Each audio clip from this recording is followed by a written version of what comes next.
deep blue sea of the Pacific Ocean. That's when you see the rich blue waters like this. It lets you know you're at the Pacific Ocean. Now the Atlantic Ocean, that's a bit different. Rough, green colored water. Much more mighty than we have here. It is, man.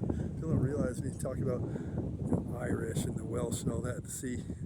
We're from California and stuff. Yeah, ours is, I think ours is all that. I think it's rough here and there, but trust me, over there, they deal with the mighty sea,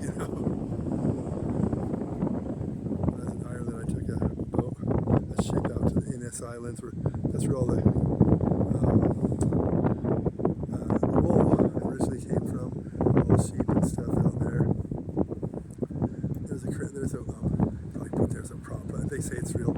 A shipwreck there. It's from an old wine bootlegger in the 1960s, late 60s or something. But went out there. The first day I went there, that was the first day they were allowing the ships to go out in the water because the seas had been so rough. Yeah, they went on the ship, went on it.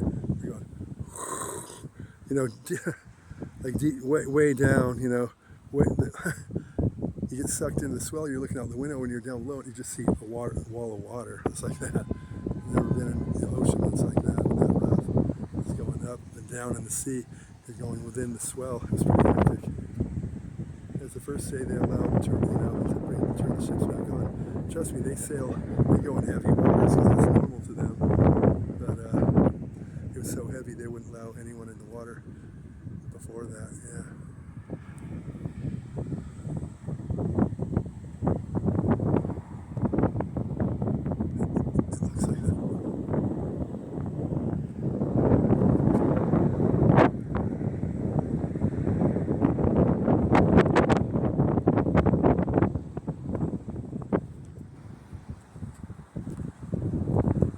That's a nice view right here. 4 years of photography, professional photography and editing, Pepperdine. Some, like they say, one of the best of the best.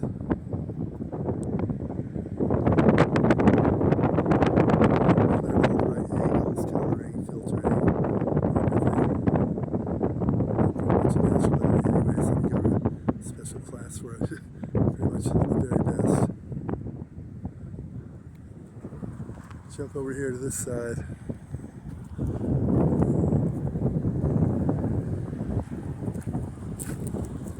Well, looks like we got some lightweight broadcasting antennas, nothing to write home about. I don't know what they are. Yeah, over here too. See, this one is kind of old school stuff on it, but it's probably not doing anything too fancy.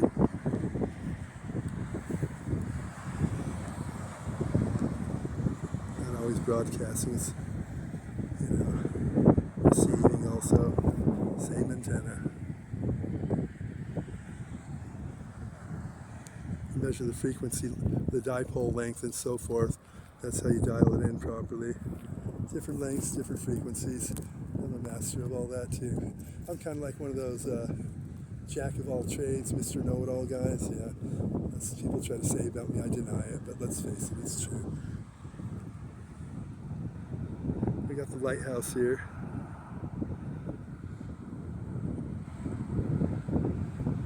I had a basic 900 megahertz it's my spread spectrum, whatever, early 90s, 91 or something, on my Avenue H apartment.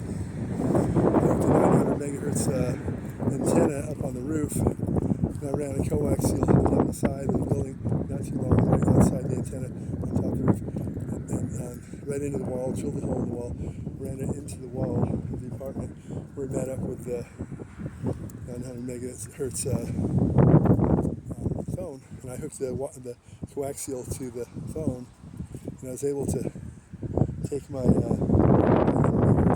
wireless phone around town, like as far as like Avenue I and Catalina, like when Dante's is there and stuff, where I could drive me. I remember one time there's a road rage incident driving down Avenue I, and the guy, so I figured I got my phone before I had a cell phone.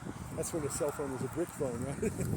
And so I called the police, and the police came out. I used my landline, but it was a cordless, so it went pretty well. I also built a Ramsey 100 transmitter, and I beefed it. And I think they come stock half an hour, which is like illegal. I mean, I guess what do you do with that? Well, you could broadcast around your, little couple of doors away and so forth. Proper antenna. I made the antenna for it too, and but I beefed it up to like I think 1 watt. As a daredevil, they're not going to bother you. 1 watt, So I don't think they can probably figure it out as a little over by a half watt, and but with that and the proper antenna, I'd have friends. I'd say try tuning into it. The radio station. They said they'd start picking it up right at like Torrance Boulevard and PCH, and it was a stereo broadcast too, a true stereo. And I'd go around town and I could hear. I'd go to the Esplanade Apartments when I managed it and didn't live there, and put on two like 120-minute auto reverse. It was an auto reverse player with 220-minute tapes, and then I would put it on and just go on its own. Then I'd hit it, make it broadcast in my transmitter. I remember going over to the Esplanade Apartments, just turn on the radio, and we're listening to it. And like I was at James, he's thinking it's just a regular radio station. And the DJ comes on, it's me, he doesn't know it, right? All right, that's 90.3 FM. And then I do the broadcaster voice. And you sound a bit different than you do normally, right? Just put that certain tone in. It's 90.3 FM. That was, whatever band it might have been. And I told James, yeah, that's me. It's not you. He's listening to it more. Not you. He thought some legit DJ. Well, I'm a legit DJ, let's face it. Yeah, it was me, but he didn't think it was. Yeah, even though he knows me well, he knows my voice. I put on that broadcaster voice. Yeah, that's 90.3 FM. That was Queen. Next up we have, And,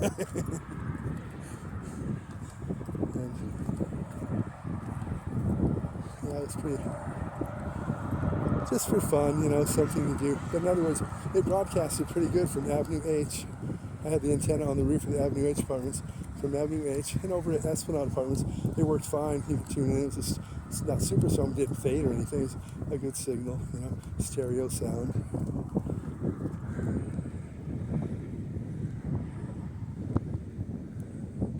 You see the lighthouse there. I go up in that lighthouse every now and then just to see the view from inside of it, Why not?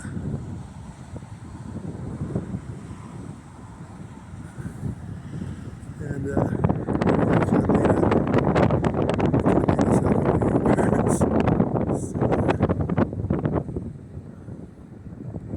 that's a pretty big campaign. I don't think it's quite that big one from.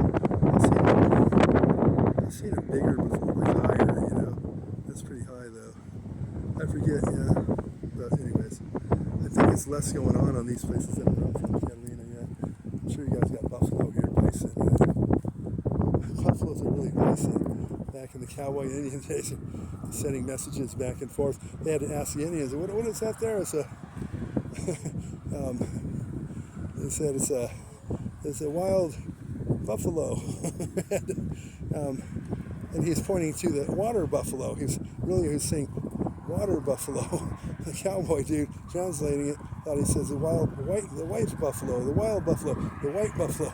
So he thought he's pointing at the bison. The Indian was talking about the water buffalo, which is a gangly cow-looking thing that walks about a quarter mile an hour. Has like really, bony shoulders and stuff. They use it on farms to move water around. It really has no use, this animal, except that it's the water buffalo. So they would send the messages, yes, and the great white buffalo. They show artist depictions of the bison, So they started calling it the buffalo. Everyone looked at the bison as a buffalo, and no one even, looked at the